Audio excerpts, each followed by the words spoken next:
Cordyceps. Cordyceps. Sabi, doktor, anong gagawin ko sa cordyceps? Ay, mahal, napakamahal. Ang isang bote na 120 tablets, 1,940. Doktor, ang mahal naman. Pero pag naintindihan mo, ang gamit ng cordyceps sa katawan, bibilhin mo. Bakit? Number 1, ang cordyceps may sangkap na cordycepin. Cordycepin. Ang sangkap na cordycepin, ang siyang nagpapatibay sa iyong kidney at baga. Bakit? Kasi ang kidney, atay at baga, ang siyang naglilinis sa ating katawan. Yan ang mga basurero. Yan ang mga Metro-Aid. Yan ang mga MMDA ng ating katawan. Ang ating kidney, lungs, at liver. Kaya para mapanatiling malusog ang kidney at liver at lungs, kailangan natin ng cordyceps na may sangkap na cordycepin.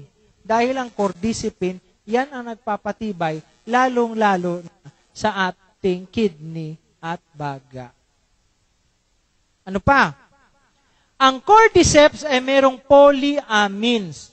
Polyamines. Ano itong mga polyamines? Ito ay yung mga uri ng protina. Uri ng protinang makukuha lamang sa cordyceps. At anong ginagawa ng polyamines? Ito ang nagpapaganda sa paglaki, lalo na sa mga bata.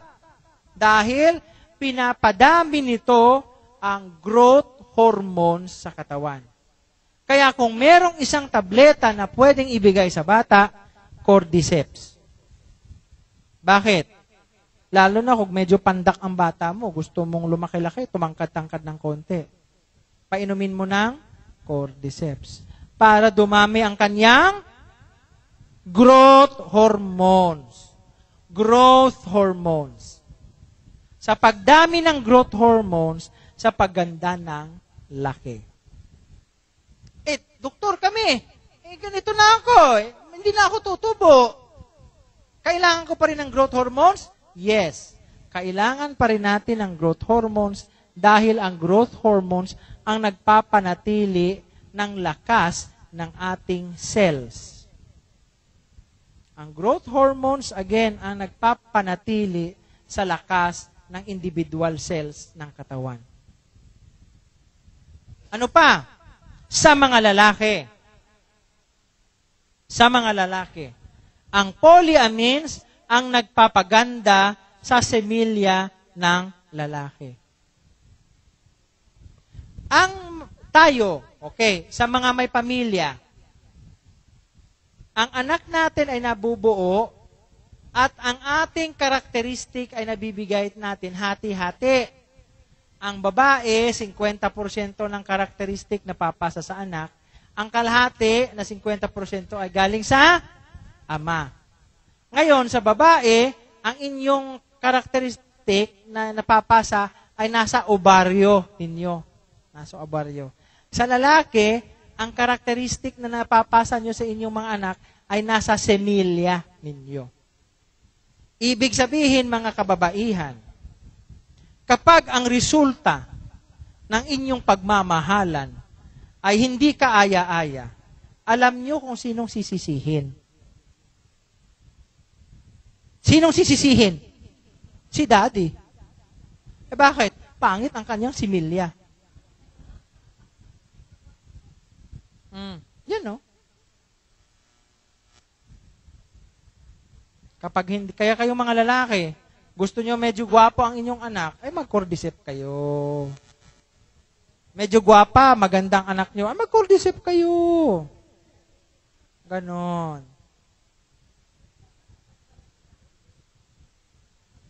Okay? Nakuha nyo? Isa pa.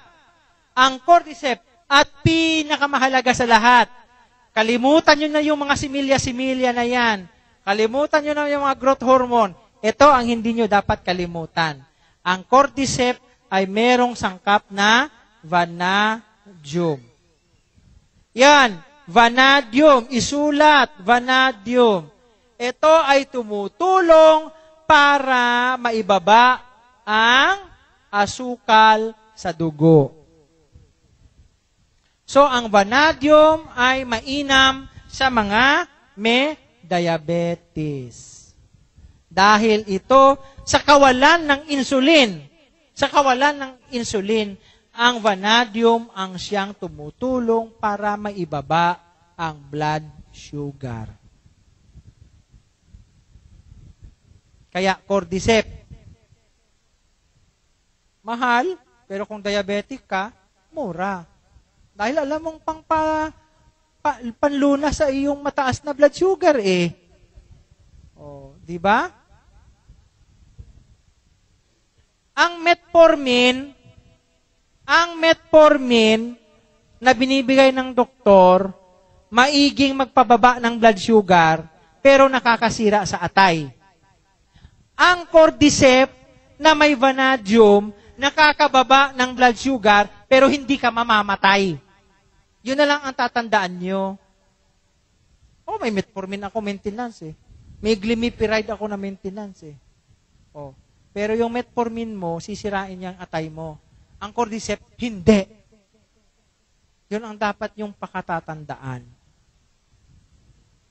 So, cordyceps, para sa diabetes, dahil ito may vanadium na parang insulin. Ayun. Pinakamadali lang yun eh. Bakit mo ako bibigyan ng cordyceps? Kasi po, diabetic kayo. At itong cordyceps namin ay merong sangkap na vanadium na siyang nagpapababa sa blood sugar katulad ng insulin. Napakadaling i-explain. Benta ka agad. Ganun lang yun eh. Kaya tayo nagkakaroon ng product presentation. Malinaw na?